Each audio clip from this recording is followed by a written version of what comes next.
بسم اللہ الرحمن الرحیم۔ السلام علیکم پیارے دوستو، اگر آپ کو دل کی گھبراہٹ اور بیماری دور کرنی ہو تو 41 مرتبہ اس مذکورہ قرآن پاک کی آیات کو پڑھیں اور پھر آپ دیکھیں کہ اللہ پاک آپ کی دل کی گھبراہٹ اور بیماری کو کس طریقے سے غیب سے آپ کو پتہ بھی نہیں چلے گا، وہ انشاءاللہ اللہ پاک کے حکم سے وہ دور کر دے گا۔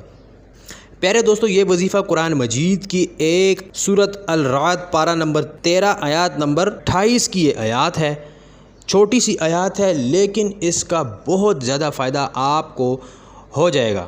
پیارے دوستو، اگر آپ کا دل گھبراتا ہے، پریشان ہیں، دل میں کوئی وسوسے آ رہے ہیں، پریشانی ہے کہ بس کچھ ہونے والا ہے، چین نہیں آ رہا، سکون نہیں ہے اور بس بار بار رونے کو دل کرتا ہے کہ بس کسی کونے میں بیٹھ کر انسان رو لے، تو آپ کے لیے اللہ پاک نے اس عظیم تحفے کو قرآن مجید میں چھپا کر رکھا ہوا ہے، جو کہ میں آج آپ کے سامنے اس ویڈیو میں رکھنے جا رہا ہوں۔ پیارے دوستو، اس آیات کی تلاوت میں آپ کو کر کے بتا دیتا ہوں۔ اس کو آپ نے 41 بار پانی پہ دم کر کے پینا ہے، انشاءاللہ آپ کا علاج ضرور ہوگا، آپ کا دل بھی نور سے بھر جائے گا اور آپ کی کوئی بھی بیماری ہو 41 مرتبہ پڑھیں، انشاءاللہ وہ دور ہو جائے گی۔ بسم اللہ الرحمن الرحیم۔ الذین آمنوا وتطمئن قلوبهم بذکر اللہ الا بذکر اللہ تطمئن القلوب۔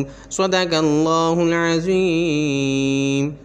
پیارے دوستو، اس وظیفے کو کرنے کے لیے آپ تمام لوگوں کو اجازت ہے، کوئی اللہ تعالیٰ کے ذکر میں اجازت لینے کی ضرورت نہیں ہے۔ قرآن مجید کی یہ عظیم آیات ہے، آپ نے اس کو ضرور پڑھنا ہے اور اپنی رائے کا اظہار ضرور کرنا ہے۔ ویڈیو پسند آتی ہے تو اس کو لائک کریں، حسیب اسلامی دنیا کو سبسکرائب کر کے ساتھ میں بیل آئیکن پر ضرور کلک کریں۔ ملتے ہیں انشاءاللہ دوسرے اچھے سے وظیفے میں، جب تک کے لیے خدا حافظ۔